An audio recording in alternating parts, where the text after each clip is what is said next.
東亞的天空這兩天可是火藥味十足。先是12月9日，俄羅斯的图95戰略轟炸機大搖大擺地飛越了日本海與西太平洋。緊接着第二天12月10日，美軍的 B-52戰略轟炸機就在日本 F-35和 F-15的擁簇下，來了個荷長兼備的武力展示。這一前一後，簡直就像是在隔空打擂台賽。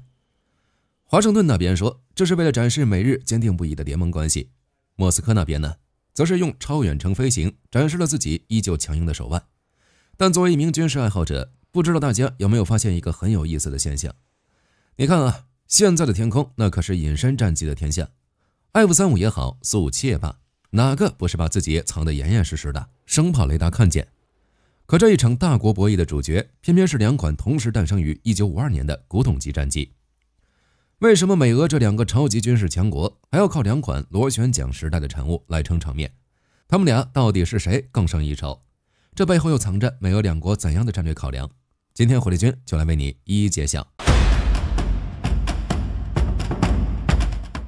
假如把你眼睛蒙上，帶到機場跑道邊，此時美國 B-52和俄羅斯图95同時起飛，相信哪怕看不到，你也絕對能分得清這倆誰是誰。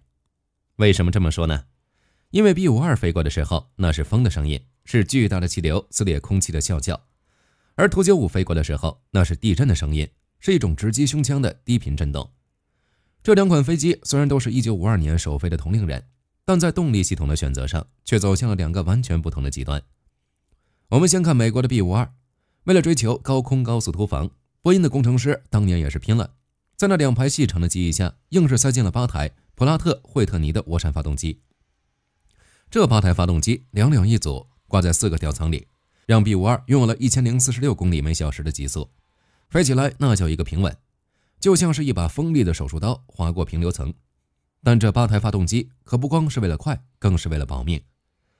按照美軍的設計標準， B-52哪怕是壞掉2台發動機，依然能滿載彈藥繼續飛行。這種冗餘度簡直就是為了戰爭而生的。再看俄羅斯的圖95，它是全球现役唯一的涡桨戰略轟炸機。你沒聽錯，圖95就是螺旋槳飛機。很多人可能會問，當時噴氣式時代都已經開始了，蘇聯人為什麼還要搞螺旋槳？是不是技術不行？其實還真不是。當年图波列夫設計局算了一筆賬，由於早期的涡噴發動機油耗太高，要想飛到美國再飛回來根本不可能，而涡桨發動機更省油啊，至少能省30%的油。於是他們搞出了一套驚世骇俗的方案，給圖95裝上了4台 NK12 發動機，每台發動機有 1.5 萬馬力。這是什麼概念？這一台發動機的動力就相當於2台現代高鐵機車的總功率。但也正是因为這套動力系統，讓圖95在飛行的過程中噪音極大，因為它的螺旋槳夜間速度在全速運轉時會突破音速，因此在飛行的過程中，圖95會持續不斷地產生音爆聲。據說美軍的潛艇躲在幾百米深的水下，通過聲納都能聽到頭頂上有圖95飛過。這哪裡是隱身，這簡直就是帶着高音喇叭在飛。所以你看，這就是美俄轟炸機在動力系統上的差異。美國 B-52從早期的渦槳方案一路改到8台渦噴，再到現在的渦扇，它追求的是穩、快、遠，是一種工業技術的持續迭代。而蘇聯圖95則是大力出奇蹟的典型，在渦噴技術尚不完美的年代，用最暴力的渦槳解決了最現實的航程問題。這種設計上的取捨，其實也折射出了2個大國在戰略上的根本不同。那麼他們為什麼一個非要飛得那麼快，一個非要飛得那麼遠呢？想要搞清楚這個問題，我們就得回到上世紀50年代，來看看當時美蘇2國的地圖。美國是個什麼樣的存在？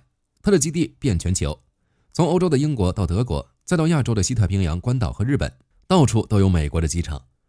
而且美國的空中加油技術獨步天下，所以对於 B-52來說，根本不需要考慮極端的獨立航程，它只要飛得快、飛得穩，到了戰區有油加，這就足夠了。可蘇聯呢就不一樣了，蘇聯是被圍堵的那一方，周圍全是對手，也沒有海外基地，也沒有前沿支點。如果想對美國本土進行核威懾，那麼蘇聯的轟炸機必須從本土腹地起飛，繞過荒涼的北極圈，再飛到北美大陸。這一來一回，少說也得飛個 1.5 萬公里。然而在那個年代，噴氣式發動機簡直就是燒油機，根本跑不了這麼遠。而蘇聯又沒有像樣的海外基地來加油，怎麼辦？只能在動力上想辦法。於是省油 30% 的渦槳發動機成了圖95的唯一選擇。這就是為什麼我們看到的圖95有着巨大的後掠翼，配着古老的螺旋槳，這看起來似乎有些不倫不類，但這恰恰是蘇聯工程師的智慧，用落後的技術組合實現了戰略上的彎道超車，讓蘇聯擁有了第一款真正能打到美國本土的戰略武器。這種地理宿命其實也決定了美蘇在冷戰中的不同角色。B-52更像是一個警察，可以隨時出勤，而圖95則像一個刺客，需要獨行探路。因此，在冷戰的大部分時間裡，图95不僅僅是轟炸機，它還衍生出了圖142這種偵察機。而對於北約國家的飛行員來說，攔截雄圖95幾乎成了一種成年禮。只要雷達上一出現那個巨大的回波， F4、F15、颱風、幻影，各國的戰鬥機就會蜂擁而上，去和這位老朋友合個影。聊完了身世，接下來我們再來看看這2位老將的實戰表現。畢竟光參數好看沒用，能不能打才是硬道理。B-52這輩子可以說是打滿了全場，從越南戰爭開始，它就是火力覆蓋的代名詞。在著名的湖光行動中， B-52累計投彈量超過250萬噸，一架 B-52肚子裡的彈艙加上翅膀下的掛架，能帶幾十噸炸彈。3架 B-52排成一排飛過去，下面的熱帶雨林瞬間就能變成一片焦土。這導致當時的越軍很多都患上了 B-52恐懼症，只要聽到 B-52那如風般的呼嘯聲，他們心理防線就會瞬間崩潰。你根本看不到 B-52的身影，因為它飛得太高了；你根本听不到 B-52的聲音，因為它飛得太快了。炸彈落下來的速度比聲音還快，等你感覺到地動山搖的時候，一切都已經結束了。這種心理上的壓迫感是其他任何戰機都給不了的。而到了海灣戰爭， B-52又進化了，它不再傻乎乎的飛到人家頭頂上扔鐵炸彈了，因為他知道現在的防空導彈厲害了，飛太近容易被打下來。於是 B-52 機型摇身一变，成了巡航導彈載機。1991年，他從美國本土的路易斯安那州起飛，橫跨了半個地球，發射了35枚 AGM-86C 巡航導彈，精準摧毀了伊拉克的電力和通信節點。B-52甚至連伊拉克的邊境線都沒進，就完成任務掉頭回美國了。後來的阿富汗反恐戰爭， B-52更是玩出了出租車的感覺，它能在天上盘旋44個小時，地面的特種部隊哪裡需要支援，給個坐標，幾分鐘後幾噸重的炸彈就精準地砸下來了。這種隨叫隨到的火力支援能力，讓美軍對他愛不釋手。反觀圖95的實戰經歷就顯得有點可憐了，因為在冷戰的大部分時間裡，他都處於休眠的狀態。直到2015年叙利亞戰爭爆發，這位已經60多歲的老將才迎來了自己的實戰首秀。和 B-52的火力覆蓋不同，图95一出手就奔襲了11000公里，最後在叙利亞的幾千公里外發射了一枚 KH-101隱身巡航導彈，精準地鑽進了 ISS 的指揮部和彈藥庫。這一打就把图95的定位給打出來了，它更像是一個空中導彈驅逐艦。而到了最近的俄烏衝突，图95更是成了俄軍遠程打擊的核心。我们看新聞經常能聽到俄軍發動大規模導彈襲擊，而這背後往往都有圖95的身影。他們經常是10幾架集群出動，在里海或者俄羅斯腹地的安全空域，像發射左輪手槍一樣轉動肚子裡的旋轉掛架，把一枚枚巡航導彈打出去，然後返航回家。你看，這就是兩者的區別。B-52更像是全能戰機，既能扔炸彈搞地毯式轟炸，也能打高科技導彈，還能給地面部隊當保鏢。而圖95呢，則更像是一個遠程導彈發射平台，主打一個你打不着我，但我能打着你。這種戰術上的差異，其實也決定了美俄這對老冤家對於自家轟炸機升級路線的不同。面對廉頗螻蟻的問題，美俄給出的藥方再次體現出了他們之間的貧富差距。美國人對待 B-52那是真捨得砸錢，畢竟是自家的門面擔當，而且下一代 B-21轟炸機雖然先進，但載彈量畢竟有限，有些髒活累活還是得靠 B-52來幹。所以美軍搞了個宏大的 B-52G 計劃，這個計劃的核心就是換發動機。那麼換成誰呢？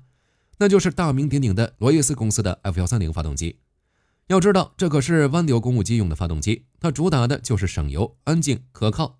換上這款發動機後， B-52的燃油效率能直接提升了 30%， 而且號稱30年不用大修。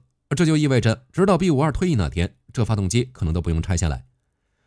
除了換發動機，美軍還給 B-52G 裝上了有源相控陣雷達，讓它具備探測隱身目標的能力。未來甚至還要讓它掛載高超音速導彈。美軍的想法很明確，他要把 B-52改造成一個未來武庫，以後打仗前面有隱身的 F-35或者 B-21去踹門， B-52就躲在後面，利用超大的載彈量發射 AGM-183A 高超音速導彈，或者是大量的無人機瘋狂輸出。那俄羅斯這邊呢？大家都知道，囊中羞澀的俄軍那是恨不得1分錢掰成2半花，所以圖95 MSM 的升級方案就顯得非常摳門。俄軍的態度是，機身還能飛，那就別動；發動機還能轉，那也別動。這 NK-12發動機雖然吵了點，但是它勁兒大呀，而且庫存零件多，壞了隨便修。那升級什麼呢？俄軍重點給圖95換裝了新的航電系統，特別是格洛納斯衛星導航系統，讓圖95能發射最新的 KH-101和 KH-102隱身導彈。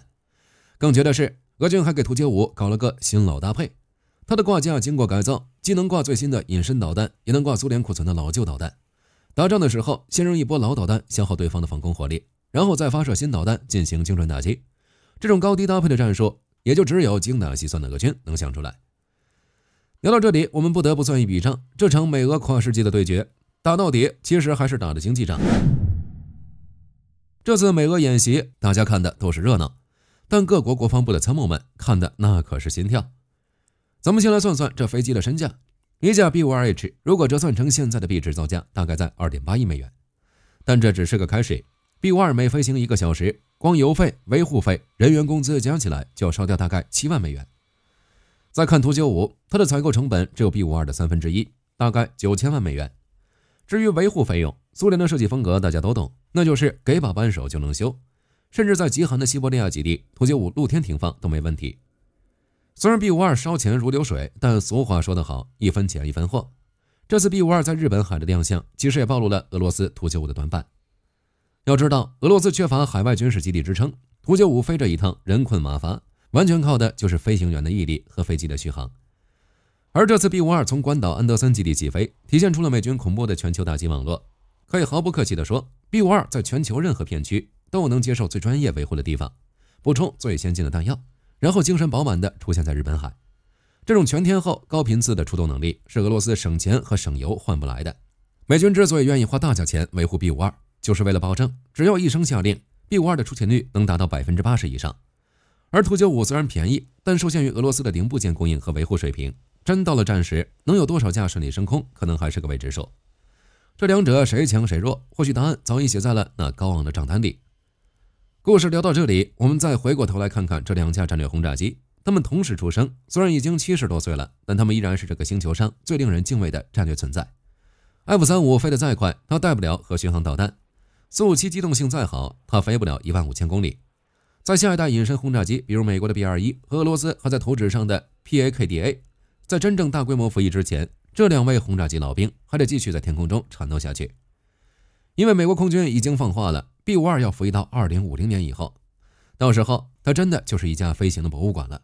沒準到時候開飛機的飛行員就是當年第一批 B-52飛行員的重孫子。但這又有什麼關係呢？對於大國博弈來說，有時候這種經過歲月洗禮的粗糙的巨大的帶着工業時代轰鳴聲的暴力機器，反而比那些精致的電子玩具更能讓人清醒。畢竟當 B-52那巨大的陰影投下時，當圖95那震撼海底的噪音響起，所有人都會明白一個道理：遊戲結束了，這回美俄是玩真的了。好了，關於這兩位空中老將的故事，今天就和大家聊到這裡。那麼你覺得這兩款飛機誰才是真正的轟炸機之王？歡迎在評論區聊聊。如果你也喜歡本期內容，別忘了點讚關注。我是火力軍，我們下期再見。